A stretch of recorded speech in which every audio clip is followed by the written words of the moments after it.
Your mission is to go to the strange planet and collect the poop samples.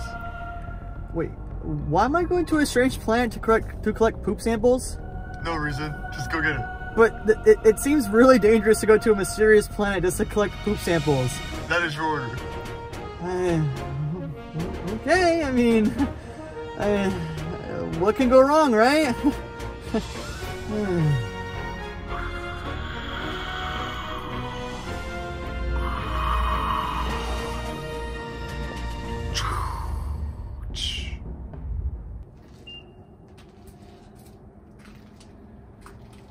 Okay, this is it. This is the place where this is the facility where they collect all the poop samples. I still don't know why I'm doing this. I don't know why I'm working for this guy, but here goes nothing.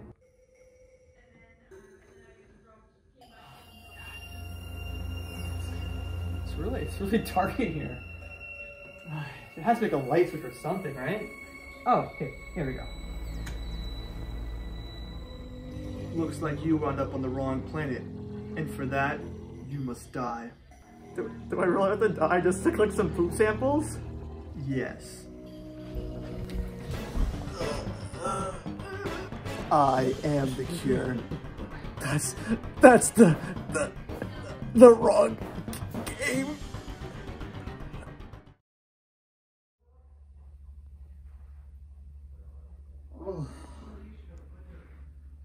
Oh my god. What happened? Did he just take all of my armor? And my shoes too? Oh my god. I knew this was gonna be a bad idea, and yet here I am with nothing. Looks like I must have a lot of dread right now. Well, time to go look for a save point or something. Oh, God. What kind of day even is this? Oh, here we go. A save point. A save area or wherever. Okay.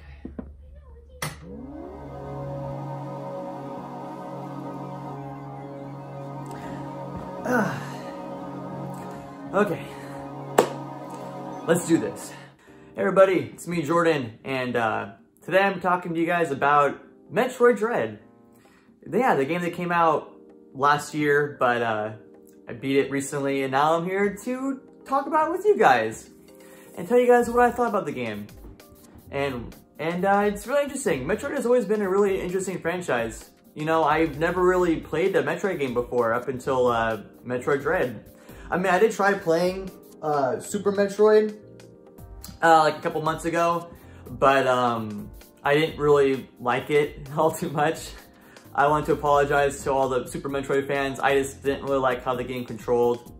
And then I got kind of stuck like towards the beginning of the game. I didn't really know what to do, so I was just like, whatever. It's an old game. I get the gist of it before I can hop into Metroid Dread. And then, yeah, I beat it. And now I'm here to talk to you guys about it and what I think about the game. That was pretty good. That was a really good game. I thought Metroid Dread was a fantastic video game to play. It really made me become a fan, and now I'm even more excited to play Metroid Prime 4 whenever that game comes out. Hopefully sometime soon, like this year or next year. Hopefully we get the trilogy, the Metroid Prime trilogy, so I can at least know what's up to 4, because if I start at 4, that's a whole other thing, that'll be for our Metroid Prime thing. I want to talk about Metroid Dread. So, I mean, what is the whole point of Metroid Dread? I mean, I'm assuming it's like how most of the Metroid games go. I apologize if I don't know every single thing. I know the recap from the beginning of the game, and then you just hop into Metroid Dread. Other than that, it's like going off just of like what I hear about for Metroid and stuff. So how it normally goes is you're all Samus is normally all super powerful and stuff, and then she gets sent into a planet or whatever, and she loses all of her powers, and the whole point of the game is to slowly get more and more powerful again, just so you beat OP and then to defeat the final boss of the game. And then, yeah, and then you get to escape. I feel like most of the time it involves exploring the planet, but it could just be a Metroid Dread thing.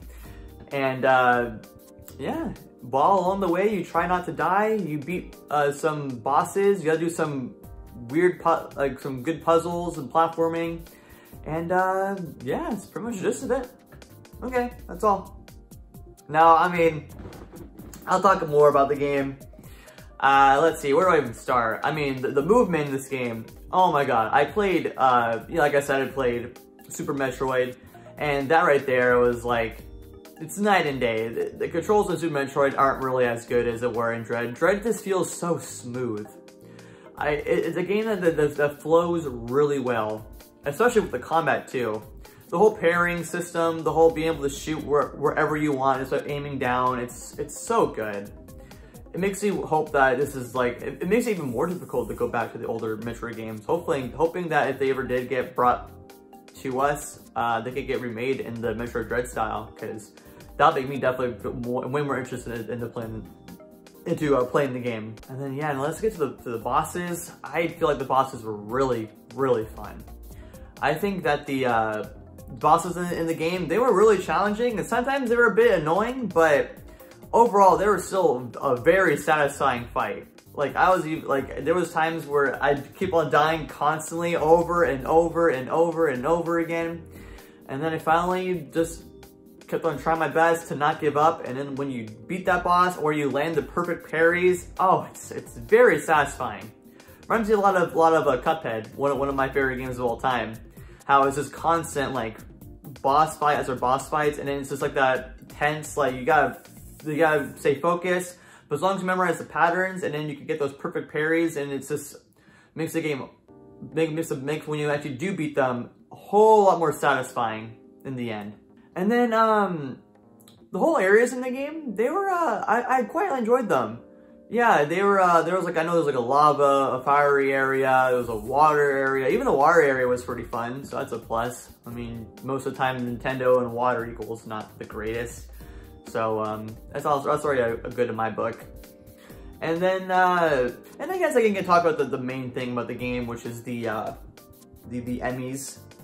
The whole gimmick around this game was how every single area has a different form of an Emmy, all with different abilities. One that can like sense you for anywhere on the map. One that can like go very, very fast.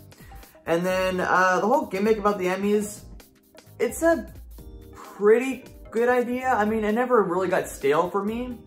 I just kind of wish that instead of them being Emmy zones, they could be anywhere throughout the map. Though, granted, I understand like that might be a whole lot.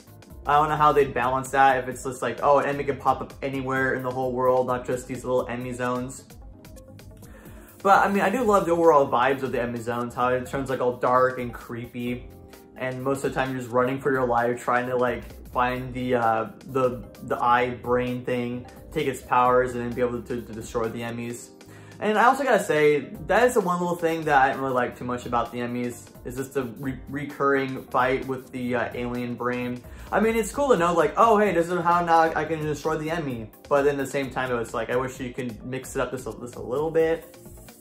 And then, but overall, I feel like the Emmys were a great idea choice. Maybe, hopefully in the future, if they ever did want to update the game even more, there could be an update where Emmys could just walk wherever you want. So it's just like, oh, if you wanted, you can do the Emmy zones. But if there is another option where they can literally be anywhere in the whole world, or every single part of the map. And I gotta say, trying to get all the, speaking about the map, go back to how I pretty much liked most of the maps. They drew a whole bunch of like these little puzzles in the game too, where you basically have to like get the correct equipment and then come back to it to finally get the upgrade, like more missiles, more health. And they were really fun and very satisfying. I always liked seeing like, oh, I need to come back here eventually so that I could get this item. So then I can, so I'm like, oh, again, I need to get a charge shot beam so I can open up this door and I can get a health upgrade or a missile upgrade. My only complaint with the whole backtracking is, I mean, it's very satisfying to be like, oh, okay, I need to go back to this place later. I kind of wish this was a faster way to fast travel. I didn't realize this until after I beat the game, but like once you're about to go fight the final boss, you can teleport, you get these teleporters that teleport you to different parts of the map. But you're basically able to use any of them, no matter what the color was. I wish I knew that beforehand, but at that point, when you're already at the final boss, it's just like, why would I want to turn back around and do all this stuff? I like doing everything as much as I can before getting to the final boss, because once you beat the game, or like you're about to beat the game, it's like you kind of lose a whole bunch of your steam. Or I guess me personally, lose a whole bunch of steam. I'm just like, I just want to beat the game now. I've already like tried to do everything up to this point, so now I just want to beat it. And speaking of the final boss, apparently, I'm gonna have to wait for. I wanted to spoilers really quick. I know that it's like last year, but I just always like to recommend spoilies just in case for anyone who wants to still beat the game. This is I guess is the end of the review of this is my scuffed review. If you want to jump ahead to the what happens, you can just jump ahead, but I'll talk about spoilers now. So apparently, I guess the main boss, he actually take over the person you're listening to the whole time, Adam, who's not really Adam. Spoilers, he's not really Adam. He's actually the Ravenbeak, who's been telling you what to do this entire time. And then once you finally get to the final point of the game, then you get to just like do an epic boss fight with him where he has your powers. So it's the same powers against powers. Apparently he's your father, I guess. That must be really awesome to know about if you've known the whole story. But it was still pretty cool to know. I thought it was a nice little like game betrayed when you realize that like Adam is actually the final boss talking to you the entire time. I actually appreciated that a lot. And then once you beat the boss fight, you become very OP, very broken. And then you do the typical thing where you gotta escape the planet under a certain time limit as you're just blowing up enemies left and right. It's very fun. It's a very fun sequence. I really enjoyed it. And then, yeah, that's pretty much it. Overall, I give Metroid Dread a really high score. I really enjoyed this game. Like I said, I always wanted to play a Metroid game, but I was a little like hesitant to play it because I always felt like I was too late to the party. But I mean, I've always seen I've always seen Samus so much in Super Smash Brothers, and also the whole thing about like, oh, can Ridley be in Smash? Is he too big? But hey, at least Ultimate, you guys got Ridley, and yeah, now I'm actually a fan, and I'm really excited to see the future for the series, and I'm definitely gonna be there day one now. So, because if it's like a game like this for like the next entry, oh yeah, I'm definitely gonna be there. Heck, I've gotten to the point, I like the game so much that I even got the Samus amiibo and the Emmy too.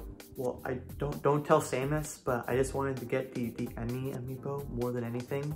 It's just a double package, so it comes with like both of them, but it's okay. I like both in the end, but like the Emmy was what I really wanted. Yeah. But anyway, I hope you guys don't mind hope you guys enjoyed my little ramblings about how I felt about the game and my little scuff review, but yeah, that was pretty good overall. Now, the bigger question is, can I finally get off of this planet? I'm really tired of being here, and I think I've been inside of this save zone long enough. I think it's time for me to try to find all my armor and beat that mysterious whoever the heck that was. So you know what? Let's do that. I think I've saved quite a bit. I think I got enough health, enough of my juices back in me. I wish I didn't say that, but let's go. Oh, I also forgot, but I sat back down really quick, just to talk to you guys really quick. Go down in the comments. I forgot, I should also do this too. I should do the typical YouTube thing, right? Because I'm trying to do YouTube. Go down in the comments and let me know if you've played Metroid Dread. Do you like it? Do you not like it? I'd love to hear your thoughts on it as well. And if you're already down there, leave those comments. You can also like the video, subscribe for more, and let me know what you think of the video in general, you know? I always like to hear you guys' thoughts on what you guys liked, what you guys didn't like, and what I need to do to improve these scuffed reviews. Yeah. That's a good word for it. Okay. I need to go get my armor and stuff. Now I'll go back to trying to get all my clothing and gear and stuff. Okay, yeah, bye. Sorry, I had to do that because okay, whatever. Oh, there's all my stuff right there. Here's all my gear.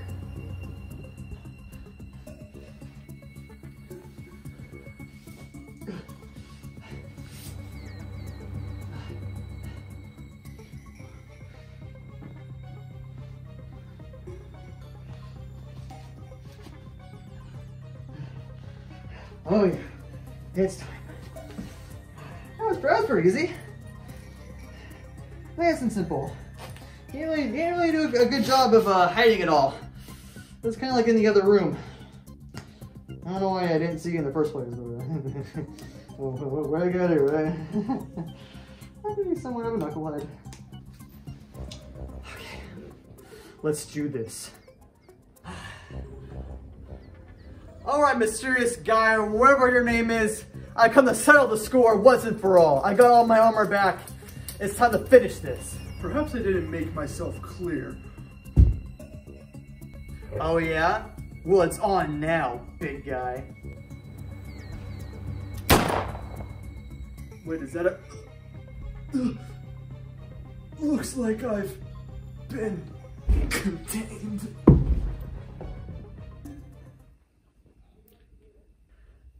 Again, that was still that's still the wrong game.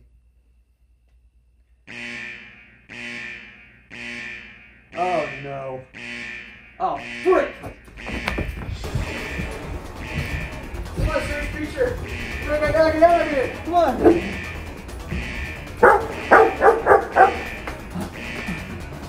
Oh, there it is!